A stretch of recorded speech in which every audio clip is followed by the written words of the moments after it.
Today on Steve's Garage, I'll be changing the oil on a 5-cylinder Volvo. The specific car I'm working on is a P80 Gen 2000 V70 XC with the 2.4t. This would apply to pretty much any 5-cylinder P80 car, and will even be similar to 5-cylinder P2 cars. Before we start working, I'm just going to quickly cover the few tools that you'll need. A 17mm wrench or socket, a pick tool or small screwdriver, a ratchet. I suggest using the specific oil filter socket for your car. In my case, it's an 86mm 16 flute style. I picked up CTA tool 2489, and I left an Amazon affiliate link for that in the description. Trying to use channel locks or another style filter wrench will just be a pain and possibly mar up your filter housing. If you're planning on doing more than one oil change on your car, definitely pick up that specific socket. It'll just make your life a lot easier. Lastly, a funnel, or skip it if you're just that good at pouring oil. Be sure to check all the sizes and compatibility of these tools with your car, especially the filter socket. Start by removing the drain plug and letting your oil drain out. If you have a large enough drain pan, once it slows to a drip, you can actually move it to catch the oil filter at the same time. With the filter tucked up around the oil pan in the subframe, you can see why the socket is better than using something like channel locks or a strap wrench. The filter should come out with the housing, so set that aside and then clean up any oil residue in that area. Next, we'll move over to the workbench to swap out the oil filter. It should pull right out of the housing, and then you'll see some oil in the bottom. I like to clean it out with a towel, not only to remove the old oil, but to check if there's any buildup in there. When I first bought the car, there was a little bit of grime and buildup, so if you don't know the history of the car, this is especially important. Be sure to remove and replace the old O-ring. It will be included with your new oil filter. Press the new filter into place and be sure it's seated. You'll feel and hear it snap into place. I'm not going to get into the debate of filling or not filling your oil filter before you install it, so do whatever you want to do, and then get back under the car and reinstall it. Screw it back on, make sure it's snug, and you're all set. Now is a great time to swap out the seal on the oil fill cap, especially if you notice oil residue around it. This is generally treated as a wear item, and it is recommended to swap it out every oil change.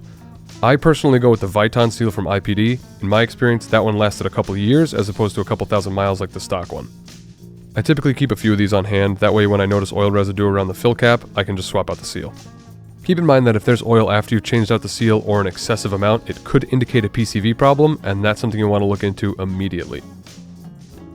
If you're experiencing some oil residue or maybe even a slow drip from your drain plug, you can replace that or the crush washer before reinstalling. I know some people like to do it every oil change, but I can say I haven't needed to. Kinda like the oil fill cap seal, I just keep some crush washers on hand and swap it out when I think it's needed. Once your filter and drain plug are tight, head back up top and you can pour in your new oil. I know I showed a regular funnel earlier, but I'll actually be using this no-spill funnel from CTA. There are Amazon affiliate links in the description for both the funnel and the adapter, and if you do your own oil changes, I highly suggest picking one up. I waited way too long to get one. This makes life a lot easier.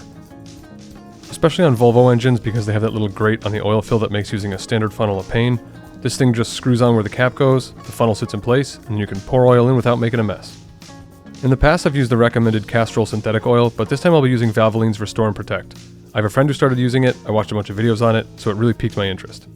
I'll be making a separate video about my experience with that oil after my car hits its next oil change interval, so keep an eye out for that if you're interested. The oil capacity for my engine is 5.8 liters, but be sure to check the spec for your car.